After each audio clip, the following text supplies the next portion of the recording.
একজনকে ভালোবাসতো, তার সাথে সম্পর্ক ছিল। আল্লাহ পাক এই মাধ্যমের মাধ্যম হওয়ার পরেও আল্লাহ এই বান্দাগুলোকে মাফ করে দিবেন। সুতরাং এজন্য আল্লাহর বান্দারা নেক মজলিস পাইলে ওখানে এসে বসা, মনে রাখতে হবে এটা আপনার আমার জীবনের জন্য শেষ মজলিস হয়ে যেতে পারে। সুতরাং ভাইয়ের আমার, আমি খুব সংক্ষিপ্ত ভাবে কিছু কথা বলবো, মনোযোগ সহকারে কথাগুলো শোনা। মনোযোগ সৃষ্টির জন্য ইমাম গাজালি রহমতুল্লাহ আলাইহি দুটো শর্ত দিয়েছেন। এক নম্বর শর্ত হলো জবান বন্ধ রাখা, কথা না বলা। দুই নম্বর শর্ত হলো এদিক ওদিকে না তাকানো, একেবারে চোখ দিয়ে তাকায় থেকে কথাগুলো শোনা। তাহলে কথাগুলো জেহেনের মধ্যে ঢুকবে, হাফজ হবে, মুখস্থ হবে। একটা কথার উপর যদি আমল করার সুযোগ হয়, কিয়ামতের ময়দানে আল্লাহ সুবহানাহু ওয়া তাআলা একটা আমলের বিনিময়ে বান্দার তুর পাহাড় পরিমাণ গুনাহ গোপন করে বেহিসাবি জান্নাতি করে দিবেন। সুতরাং ভাইরা, আমরা এখানে কার কথা শুনতে আসছি? আল্লাহর কথা শুনতে আসছি। আমার আগে যে হুজুর বয়ান করলেন, মাওলানা সৈয়দ শফিকুর রহমান শাহ, শফিকুল ইসলাম শাহ দামাত বারাকাতুহুল আলিয়া, বহুত বড় আলেমে দ্বীন, আপনাদের এই কোলাবাড়ির ওলামাদের মুরব্বী এবং আমাদের বৃহত্তর ফরিদপুরের একজন সূর্য সন্তান। তিনি আপনাদের সামনে গুরুত্বপূর্ণ আলোচনা রেখেছেন। জানি না এর আগে আরো কারা আলোচনা করেছেন। সবাই আমরা একজনের কথা শোনাইতে আসছি, সেটা হলো কার? জোরে বলেন কার? আমরা মুসলমান, আমরা মুমিন। যার মধ্যে ঈমান আছে তাকে বলে মুমিন। যার মধ্যে কি আছে তাকে কি বলে? মুমিন। ঈমান শব্দের অর্থ হলো বিশ্বাস। ঈমান শব্দের অর্থ বিশ্বাস। কি বিশ্বাস? আল্লাযীনা ইউমিনুনা বিল গায়ব। আল্লাহ বলেন যে অদৃশ্য জিনিসকে বিশ্বাস করা। আল্লাহর পক্ষ থেকে অদৃশ্য, আল্লাহর শক্তি, আল্লাহ দেখা যায়, আল্লাহর শক্তি দেখা যায়। আল্লাহ যে সব জিনিসের আমাদেরকে আশা দিচ্ছেন দিবেন, ওই কোনটা দেখা যায়। আবার যে শাস্তির ভয় দেখাইছেন, এটা দেখা যায়। এই না দেখা জিনিস বিশ্বাস করা, এর নাম হলো ঈমান। এর নাম কি? জোরে বলেন কি? ঈমান। এই যে ঈমান যার আছে তাকে বলে মুমিন। তাকে কি বলে? মুমিন। আর এই মুমিন যে হয়, তার অন্তরের মধ্যে আর একটা জিনিস আসে, সেটা হলো আল্লাহর ভয়। কার ভয়? আল্লাহর ভয়। আমরা এখানে মাদ্রাসার মাহফিলে বসছি। এই মাদ্রাসার মাহফিলে ছোট শিশুদেরকে আস্তে আস্তে বড় করা হয়, শিখায়। এবং এই মাদ্রাসাগুলোকে বলে কওমি মাদ্রাসা, অর্থাৎ মুসলিম জাতির মাদ্রাসা। এই মাদ্রাসাগুলো চালায় মুসলমান, পরে মুসলমান, পড়ায় মুসলমান, সহযোগিতা করে মুসলমান, কমিটির নেতৃবৃন্দ মুসলমান, সব মুসলমান হইতে হবে। ফলে এই সাধারণ মুসলমান যারা কর্মব্যস্ত, সাধারণত ওয়াজ মাহফিল, এই কি বলে মাদ্রাসা ভর্তি হয়ে ইলমে দ্বীন শেখার সুযোগ পায় না, এদের জন্য হলো এই ওয়াজ মাহফিল। এটাও একটা শিক্ষার কেন্দ্র। এটাও একটা কি? শিক্ষার কেন্দ্র। আমি এটাকে বলি ভ্রাম্যমান মাদ্রাসা। ভ্রাম্যমান মাদ্রাসা। সব জায়গায় মাদ্রাসাগুলো বিচরণ করতেছে। এই মাদ্রাসাগুলোর থেকে বা আমাদের এই যারা আবাসিক মাদ্রাসা, এখান থেকে কি শিক্ষা দেওয়া হয়? আল্লাহ কোরআনে কারীমের মধ্যে বলছেন, আল্লামাল ইনসান মা লাম ইয়ালাম। এই মাদ্রাসাগুলিতে ওহীর ইলম শেখানো হয়। আর ওহীর ইলমের মধ্যে শেখানো হয় যা মানুষ সৃষ্টিগতভাবে জানে না। সৃষ্টিগতভাবে জানে না। বেশ কিছু শিক্ষা আছে যে শিক্ষাটা মানুষ সৃষ্টিগতভাবে জানে। সেই শিক্ষাগুলো কি? সেই শিক্ষাগুলো হলো খাওয়া বাঁচার বুঝ। খাওয়া বাঁচার বুঝ। সেই শিক্ষাগুলো হলো শত্রু মিত্র চেনার বুঝ। এটা মানুষের মধ্যে যেমন আছে, এই বুঝটা পশু পাখি, জন্তু জানোয়ার, এদের মধ্যে তেমনি আছে। এদের মধ্যে তেমনি আছে। দেখেন, আমি খুব সংক্ষেপে বলার জন্য চেষ্টা করতেছি যে আপনি কি দিলে আপনি খাবেন, আমাকে আপনাকে কি দিলে আমরা খাবো, যেটা আমাদের রুচিসম্মত, যেটা আমাদের স্বাস্থ্যসম্মত, সেই জিনিসটা আমরা খাবো। ঠিক না বেঠিক? গরুকে আপনি যা দেবেন তাই খাবে, সেও কি খাবে? তার রুচিসম্মত, স্বাস্থ্যসম্মত জিনিস। আপনি যদি গরুকে মোহাব্বত করে 800 টাকা কেজির গরুর গোশত কিনে 10 কেজি দিয়ে আসেন, ও খাবে? ও কি খাবে? 50 টাকার ঘাস দিলেই খাবে। কি কথা ঠিক? তার মানে ও আমি যেমন আমার খাদ্য চিনি, একটা পশু পাখিও তার খাদ্য চিনি, তার স্বাস্থ্য সম্পর্কে তার বুঝ আছে, তাকে কি খাইতে হবে। কুকুরে কি খাবে? ওরে কতগুলো ঘাস দিলে খাবে। কি দিলে খাবে? ওরে পায়খানা দিলে খাবে। ওরে কতগুলো পায়খানা দেবে, দেখবেন গদগদ করে খেয়ে ফেলছে। তার মানে ওর খাবার ও খাইতে পারে, ও বুঝে এটা আমার খাদ্য, সে খাবে। গরু কি, কুকুর, বাঘ কি খাবে? তাকে যদি কতগুলো গোশত দেন তাহলে সে খাবে। তাকে আবার কতগুলো আপনার দিকে খেয়ার কেটে দিলে খাবে। তার মানে আমি আপনাদেরকে যেটা সংক্ষেপে বুঝাতে চাই সেটা হলো, আমরা যেমন খাওয়া বাঁচার বুঝ বুঝি, এইরকম একটা পশু পাখি জন্তু জানোয়ার অনেক অংশে আমাদের চেয়ে অনেক বেশি বুঝে। এই আমাদের মাদারীপুরে একটা বড় বন্দর আছে, এই বন্দরটাকে বলে চর্মগুড়িয়া বন্দর। এটা ব্রিটিশ আমলের বন্দর। এখানে আপনার পাটের ব্যবসা হতো এক সময়, খুব জমজমাট, এখনো মোটামুটি হয়। এই বন্দরে অত্যাধিক বানর। কিছুদিন আগে পরিসংখ্যান করছে যে এই বন্দরের মধ্যে বানরের সংখ্যা প্রায় 10,000। একটা বন্দরে যদি আপনার, তাও খুব বড় বন্দর না, যদি 10,000 বানর থাকে, সেই নগরীর মানুষের কি অবস্থা চিন্তা করে দেখে। বাচ্চাদের সামনের দিকে প্লেট টান দিয়ে নিয়ে যায়। অপরিচিত মানুষ যদি শহরে কাউকে দেখে খাবার হাতে আছে, ওই খাবার বাড়ি নিয়ে যেতে পারে না, টাই না ধরে নিয়ে যায়। একজন ধরবে না, আবার কেমন জানি বুঝে ওই এলাকার কোন মানুষ আর অপরিচিত কে বানরে বুঝে। অপরিচিত কারো হাতে যদি খাবার পায়, মিষ্টি পায় বা যে কোনো খাবার পায়, থাবা দিয়ে একজনে ধরে আর 3 জনে ধরে টাই না ওদের নিয়ে যায়। এমন যন্ত্রণায় একবার চর্মগুড়িয়ার যুবকরা সিদ্ধান্ত নিল যে বানরকে বিষ খাওয়ায় মেরে ফেলবে। এজন্য খাদ্যের মধ্যে, রুটির মধ্যে, পাউরুটির মধ্যে বিষ মিলাইছে। বিষ মিলাইয়া একটা বস্তার মধ্যে পাউরুটি ভইরে, পরে পাউরুটিগুলো আপনার ওই চর্মগুড়িয়া বন্দরটা কিছুদিন আগে, আমি যখনকার কথা বলতেছি তখন বিল্ডিং এর সংখ্যা ছিল না বললেই চলে, সব ছিল টিনের ঘর, দোতলা ঘর টিনের। একটা আলাদা বৈশিষ্ট্য ছিল তখন ওই শহর। যাই হোক, ওই বানর খাবার দেওয়ার জন্য এইভাবে কতগুলো রুটি একটা পলিথিনে ভইরে ফিকা মারছে।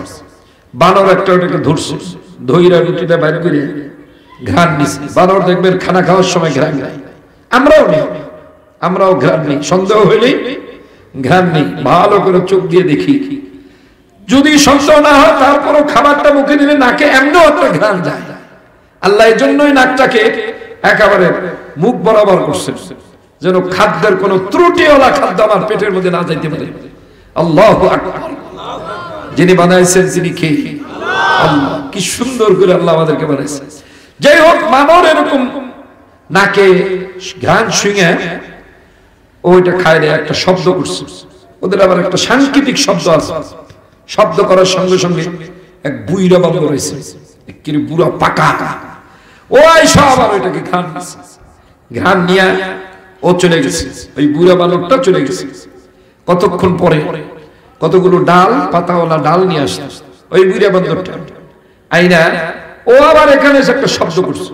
শব্দ করার পরে বেশ কিছু বানর এসে এখানে ঘুরে গেছে। ঘুরানোর পরে ওই যে বুড়া বানর যে কতগুলো ডালওয়ালা, পাতাওয়ালা ডাল আনছে, ওই পাতাওয়ালা ডালের থেকে কিছু ডাল ছিঁড়ে ছিঁড়ে সবার হাতে দিছে। যে কয়জন আসছে সবার হাতে দিয়া আবার সবার হাতে রুটি দিছে। এখন বানর ওই এক কামড় পাতা মুখে দেয় আর এক কামড় রুটি খায়, এক কামড় পাতা খায়, এক কামড় রুটি খায়। ওই বড় মসজিদের তৎকালীন সবার, ওই বড় বাজারের বড় চর্মগুড়িয়ার যে বড় মসজিদে ইমাম ছিলেন, তিনি নিজে আমাকে বলছেন, এবং অনেক মানুষ বলে শত শত মানুষ তখন ভিড় হয়ে গেছে এই বানরের কাণ্ড কারখানা দেখার জন্য। আর এমন বানর আমাদের দেশে বান্দর, বান্দর এমনি বলে সবাই দেখায় দেখে খাইতেছে। দেখ তোরা আমাদের না মাইরা ভালানোর জন্য এই রুটির মধ্যে বিষ মিলাই দিছিস, এই দেখ তোদের সামনে খাইতেছিস। মানে মানুষকে লজ্জা দিয়ে দিয়ে খেতেছে। খাওয়ার পরে যুবকরা অপেক্ষা করলো যে পাতা যেগুলো রয়ে গেল, এই পাতাগুলো যখন ফেলে দেবে, এগুলো আমরা দেখে চিনে নেব যে এগুলো 20%। বোঝা গেল তো যেগুলো 20%। যাই হোক, ওই বুইরা বানরটা করছে কি, আবার যখন খাওয়া হয়ে গেছে, সব খাওয়া শেষ, তখন সবার হাত থেকে আবার ওই বাকি অংশগুলো নিয়ে এমন দৌড়, ওরে আর সর্বগুলো কোনো সময় তালাশ করে পাওয়া যায়নি। যুবকরা এমন দৌড়ানোর পিছনে দৌড়েছে, আর ওকে পায় না। আমি এই ঘটনাটা আপনাদেরকে এই জন্য শুনাইলাম যে দেখেন, খাওয়া বাঁচার দুধ একটা বানরের মধ্যে কম না বেশি? জোরে বললে খুশি হয়েছে। আমরা কি আমাদের খাবারটা ল্যাবরেটরিতে না দিয়া পরীক্ষা করে বলতে পারবো যেটা মধ্যে বিষক্রিয়া আছে কি নাই? আমরা পারি না। একটা জন্তু জানোয়ার পারে। আল্লাহু আকবার।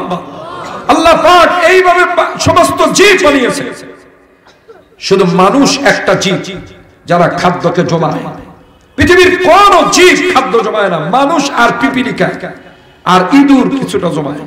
এছাড়া পৃথিবীর আর কোন জীব খাদ্য জমায় না। সব জীব যা পায় তাই খায়, যখন পায় তখন খায়, আর যখন পায় তখন খায়। এই জীবগুলো বেঁচে থাকে এবং সুস্বাস্থ্যের সাথে বেঁচে থাকে। তাদেরকে যিনি বাঁচিয়ে রাখেন তিনি কি? কতটুকু আর আপনি আমি খাইতে পারি? কতটুকু খাইতে পারি? জীব বিজ্ঞানীরা লেখে সমুদ্রের মধ্যে যে তিমি মাছ, এই তিমি মাছের দৈনিকের খাদ্য 3 টন। কয় টন? সবাই বললে খুশি হতো। 3 টন। কতদিনের? সবার সমুদ্রে যত তিমি মাছ আছে সবার একজনের। কয়জনের? জোরে বললে খুশি হয়েছে। 3 টন বুঝছেন তো? ঘুমান নাই তো আপনারা? 3 টন বুঝছেন কাকে বলে? 3000 কেজি। মাশাআল্লাহ। কয় হাজার কেজি? আপনি কয় হাজার কেজি খেতে পারবেন? কমপক্ষে 500 কেজি তো পারবেন ডেইলি। হ্যাঁ, আল্লাহু আকবার। 3000 কেজি খায় প্রতিদিন। যান আপনি যে এই চিড়িয়াখানায় গিয়ে দেখেন একটা বাঘ। আমি এই যে চিড়িয়াখানার পাশে থেকে আসলাম, এক নম্বর মাজার রোডে, মিরপুর 1 নম্বরে। তো ওখানে আমি আবার জুমা পড়াই এক মসজিদে, মাসে 2 জুমা পড়াই মিরপুরে। তো ওখানে এক চিড়িয়াখানা একদিন গেলাম, গিয়ে দেখি বাঘের খাবার দেয়। তো জিজ্ঞাসা করলাম যে খাবার কতটুকু দেন? হুজুর প্রতিদিন খানা 18 কেজি গোশত। কত কেজি? কয়জনে মিল্লা খেতে পারবেন 18 কেজি? 1 কেজি খেলি তো জন ছাড়া। কি কথা? 2 টুকরো খাইবে না, আর খাবো না, আর খাবো না। খায় না এরা। কে খাওয়ায়? জোরে বললে খুশি হয়েছে। এজন্য আমি বলি যে দেখেন, এই যে চিড়িয়াখানার যে বাঘ, এই বাঘের জন্য তো দৈনিকের খাদ্য আছে, তারপরে তার স্বাস্থ্যের চিকিৎসার ব্যবস্থা আছে, ডাক্তার আছে, সুস্বাস্থ্যকর অবস্থার মধ্যে জায়গার মধ্যে রাখা হয়। সুন্দরবনে যে বাঘ আছে ও খায়নি, কথা খায় না। এই 2টা বাঘকে এক জায়গায় আনেন, সুন্দরবনেরটা আনেন আর চিড়িয়াখানারটা আনেন, 2টাকে এক জায়গায় করেন। শক্তির দিক দিয়ে, সামর্থ্যের দিক দিয়ে, শরীরের গঠন প্রণালীর দিক দিয়ে কোনটার শক্তি বেশি? চিড়িয়াখানারটা না সুন্দরবনেরটা? জোরে বললে খুশি হয়েছে। যুক্তিতে কি বলে কোনটা ভালো হওয়া উচিত ছিল? স্বাস্থ্য ভালো হওয়া উচিত ছিল চিড়িয়াখানাটা। কেন? ওর দৈনিকের খাদ্যের গ্যারান্টি আছে, ওর চিকিৎসার গ্যারান্টি আছে, সুস্থভাবে থাকার ব্যবস্থা আছে। কিন্তু এরপর আমরা দেখি কি কোনটা বেশি শক্তিশালী? সুন্দরবনেরটা। কেন? এটা তো হওয়ার কথা না। অনেকে যুক্তি তালাশ করে, এই নামাজ আল্লাহ কেন ফরজ করলো? আরে ওই নামাজের কথা কেন ফরজ করলো তালাশ করো। রোজা কেন ফরজ করলো তালাশ করো। হজ কুরবানি কেন ফরজ করলো তালাশ করো। এইটা একটু তালাশ করো না, একটু তালাশ করে দেখো। ওরা যে খায়, ওদের কি দৈনিক খাবার না মাঝে মাঝে খায়? আল্লাহ খাওয়ায় না? খাওয়ায় না? কে খাওয়ায়? জোরে বললে খুশি হয়েছে। আমি বলি শোনো, ওই চিড়িয়াখানার বাঘ, ওর ভরসা হলো হাসিনা খালেদা। কে? হাসিনা খালেদা। দেন না 2 দিন পরে নির্বাচনের লেগে পাগল হয়ে গেছে। 2 দিন পরে দেখবেন যে মিছিল দিবে। কিছুদিন আগে মিছিল দিছে, যদি অমুক দল যায় তাহলে আমরা থাকবো সুখে শান্তিতে। আবার এখন আসবে আর এক দল গেলে সুখে শান্তিতে থাকবে। তাহলে আপনার আমার ভরসা হলো আওয়ামী লীগ, বিএনপি, জাতীয় পার্টি, ওই আপনার এটাকে কি বলে, হাসিনা খালেদা। আর সুন্দরবনের যে বাঘ, ওর ভরসা হলেন কে? জোরে চিৎকার মেরে বলেন কে? সমুদ্রের মধ্যে যে তিমি মাছ, ওর ভরসা কে? জাতিসংঘ, ইউনিসেফ। কে খাওয়ায়? 3 কেজি খাওয়ার জন্য আপনি এত পাগল। এই 3 কেজি আপনি এত পাগল। আর যে 3 টন খায়, সে তো পাগল না। তাহলে বোঝা গেল আপনি আমি আল্লাহর উপরে ভরসা হয় নাই। ওমাই ইয়াতাওয়াক্কাল আলাল্লাহ ফাহুয়া হাসবুহু, আল্লাহ বলেন যে আমার উপরে ভরসা করে আমি আল্লাহ তার জন্য যথেষ্ট হয়ে যাই। অথচ আমরা আল্লাহর উপরে ভরসা করি না, যাদের উপরে কোরআন নাযিল হয়েছে তারা করি না। যাই হোক, যেটা বলতে গেলাম, খাওয়া বাঁচার যে বুঝ, এটা আপনার আমার চেয়ে জন্তু জানোয়ারের মধ্যে অনেক অনেক গুণ বেশি। আমি যদি বলতে যাই এরকম হাজারো প্রমাণ আমি আপনাদেরকে দিতে পারবো, আপনাদের সামনে উপস্থাপন করতে পারবো। শত্রু মিত্র চেনার বুঝ, এটা আপনার আমার যেমন আছে একটা পশু পাখিরও আছে।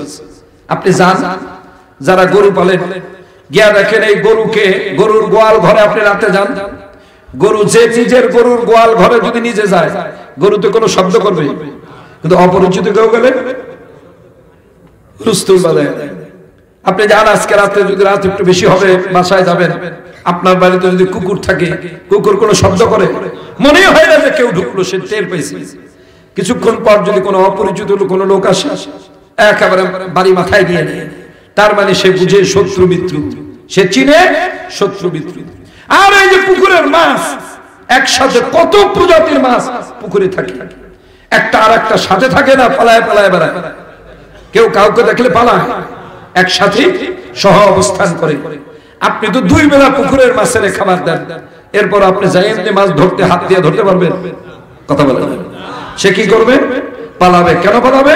সে জানবে যে আপনি তার শত্রু, আপনাদেরকে ধৈর্য জব করবে।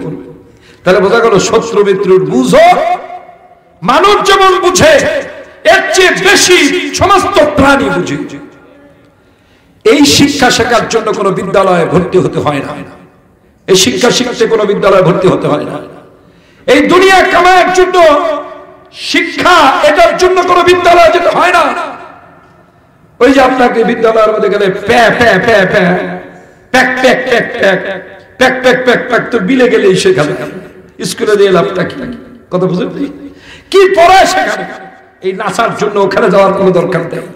আল্লাহর বান্দা, এই আপনি আপনার কোনা বাড়ি দিয়ে তালাশ করে দেখেন, বহু মানুষ আছে নিজের অক্ষরটা ভালো করে লিখতে পারে না, এ লিখতে পারে না, সরেয়া সরেয়া লিখতে পারে না। আপনি দেখেন গিয়া তারা কোটি কোটি টাকার মালিক, সারা বাংলাদেশে হাজারো আছে। তার মানে বোঝা গেল দুনিয়ার সফলতা অর্জন করার জন্য এই শিক্ষার কোনো অর্থ নাই। আল্লাহ এই শিক্ষা আমাদেরকে শিখান না। তাহলে কোরআনে কারীমের মধ্যে ওহীর ইলমের মধ্যে আল্লাহ কি শিখাইছেন? আল্লাহ বলেন আল্লামাল ইনসান মা লাম ইয়ালাম। আমি ওই জিনিসগুলোই মানুষকে কোরআনে শিখাইছি, ওহীর ইলমের মাধ্যমে শিখাইছি, যা মানুষ সৃষ্টিগতভাবে বুঝে না, জানে না। সৃষ্টিগতভাবে মানুষ কি বুঝে না, কি জানে না? সৃষ্টিগতভাবে মানুষ আল্লাহর অস্তিত্ব সম্পর্কে বুঝে না, আল্লাহর সিফাত সম্পর্কে বুঝে না, আল্লাহর শক্তি সম্পর্কে বুঝে না। সৃষ্টিগতভাবে মানুষ জন্মসূত্রে কবর হবে, কবরের মধ্যে গেলে আবার জিন্দা করা হবে, বিচার করা হবে, প্রশ্ন করা হবে, ফেল করলে জাহান্নামে, পাস করলে জান্নাতে, কিয়ামতের ময়দানে আবার আল্লাহ সবাইকে পুরো শরীরটা সুস্থ করে উঠিয়ে আল্লাহর সামনে দাঁড়া করাবে। এটা কোনোদিন কেউ বিশ্বাস করতে পারে না, যুক্তি তো ধরে না। এই শিক্ষাগুলো যা মানুষ সৃষ্টিগতভাবে বুঝে না, আল্লাহ পাক সেই শিক্ষাগুলো কোরআন হাদিসের মধ্যে শিখিয়েছে। এর মধ্যে একটা অন্যতম শিক্ষা হলো ঈমান। এর নাম কি? জোরে বলেন কি? এই যে কথা আমি আগে বলছিলাম, ঈমান শব্দের অর্থ হলো বিশ্বাস। ঈমান অর্থ কি? বিশ্বাস। এই যে এতক্ষণ যেগুলো বললাম, জান্নাত দেখা যায় না, জাহান্নাম দেখা যায় না, কবর দেখা যায় না, কবরে বিচার হবে এগুলো দেখা যায় না, আল্লাহ দেখা যায় না, আল্লাহর শক্তি দেখা যায় না, এই সব কিছু আল্লাহর সংবাদের ভিত্তিতে মেনে নেওয়ার নাম হলো ঈমান। মেনে নেওয়ার নাম কি? ঈমান। এই এক নম্বর শিক্ষা এই মাদ্রাসায় শেখায়। দুই নম্বর আদব। দুই নম্বর কি? জোরে বলেন কি? আদব।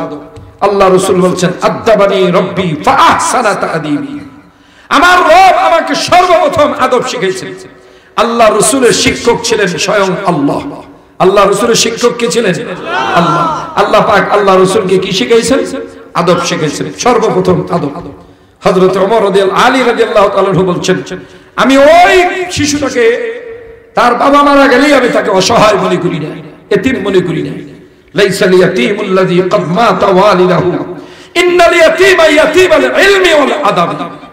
আমি ওই সব সন্তানটাকে এতিম মনে করি।